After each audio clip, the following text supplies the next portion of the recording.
Assalamualaikum warahmatullahi wabarakatuh. Perkenalkan, nama saya Waodesri Ningsi dengan NIM 186500022. Mata kuliah Manajemen Proyek TI. Di sini saya akan menjelaskan tentang perencanaan proyek. Pertama-tama kita harus mengetahui pendahuluan perencanaan proyek atau The Preliminary Project Plan atau PPP.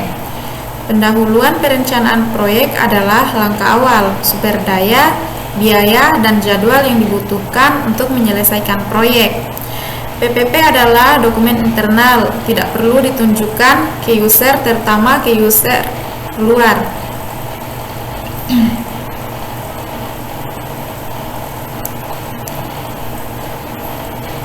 Rincian struktur kerja atau Works Breakdown Structures atau WBS. Kunci berbagai rencana adalah memecah kegiatan yang diperlukan ke dalam sebuah bagian yang lebih kecil lagi. Rincian struktur kerja atau WBS diawali dengan menyusun komponen-komponen utama proyek. Hal ini merupakan level 1 dari WBS. Contohnya level 0 adalah judul proyek. Kedua, untuk proyek software, metode terbaik untuk pemecahan proyek menjadi bagian-bagian utama adalah diawali dengan 7 fase pengembangan software, contohnya seperti pada gambar di samping. Sistem penomoran WBS. Sistem penomoran dalam WBS seperti pada gambar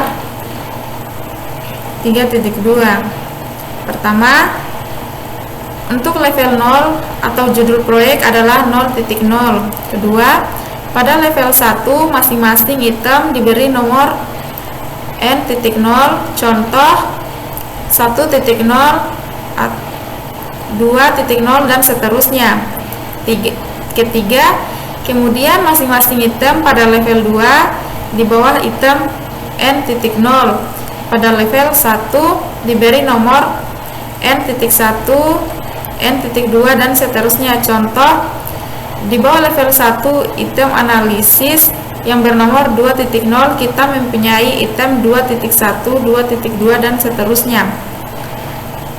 Keempat, sedangkan untuk level 3 kita tambahkan titik dan digit dari nomor di level 2 sebagai contoh di bawah 2.1 kita harus menulis 2.1.1 atau 2.1.2 dan seterusnya, contohnya pada gambar di bawah ini.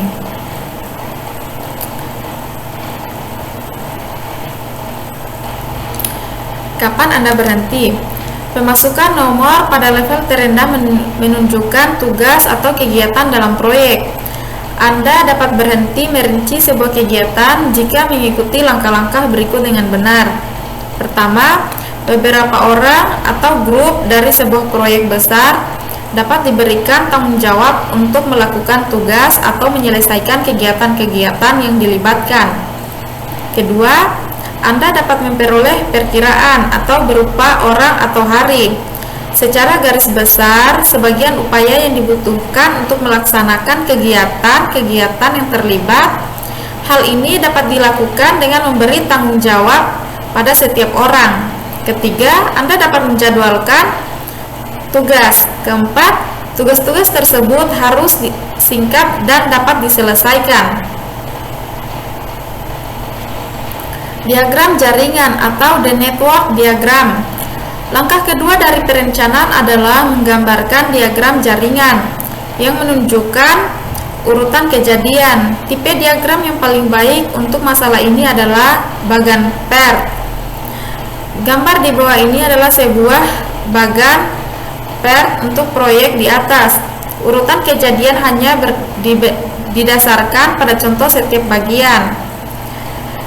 Bentuk dari bagan PERT ini disebut precedence network atau jaringan yang diutamakan. Setiap kotak menunjukkan sebuah kegiatan.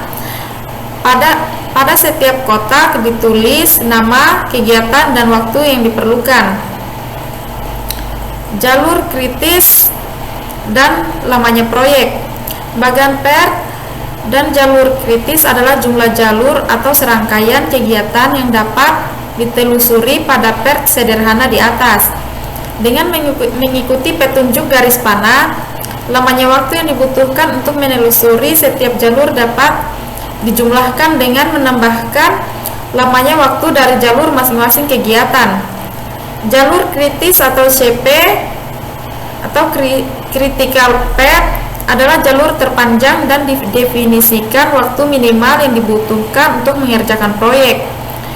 PERT pada gambar tadi mempunyai jalur kritis yang terdiri dari kegiatan start, definition, analysis, design, program base, system test, acceptance, operation, dan end.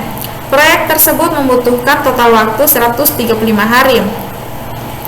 Menghitung biaya proyek atau calculating project cost. Jika kontrak proyek telah mempunyai harga tetap, manajer proyek dapat menghitung biaya besar untuk tenaga kerja dengan cara mengalihkan jumlah tenaga kerja per hari dengan rata-rata biaya per hari. Biaya pekerja per hari disebut biaya penuh, yang harus mencakup biaya operasi, sewa, administrasi pekerja, dan keuntungan. Untuk itu, Anda harus menambahkan biaya tetap seperti komputer time, sewa peralatan khusus, biaya tak terduga, dan sebagainya. Biaya tetap harus dirinci oleh setiap estimator untuk kegiatan utamanya, contohnya pada gambar di bawah ini. Penjadwalan proyek atau project schedule.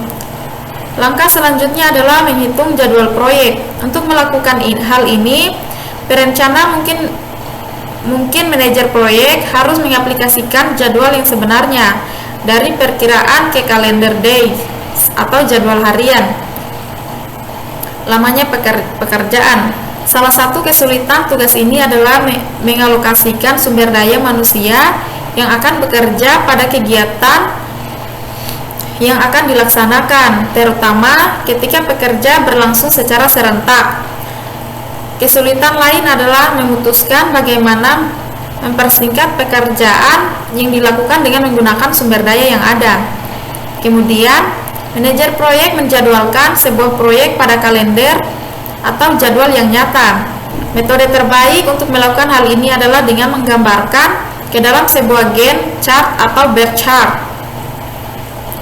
Outline pendahuluan, perencanaan proyek atau preliminary project plan outline. Dilengkapi dengan sebuah pengetahuan ini, manajer proyek dapat menuliskan dokumen penting ini. Berikut ini adalah outline yang disarankan untuk PPP. Pertama, tim proyek atau the project team. Kedua, biaya proyek atau project cost. Tiga, penjadwalan proyek atau project schedule. Keempat, pemeriksaan ulang atau reviews. 5, laporan atau reports. Keenam, dokumentasi atau documentation. 7, asumsi atau assumption. Terima kasih, mungkin itu saja yang bisa saya jelaskan. Assalamualaikum warahmatullahi wabarakatuh.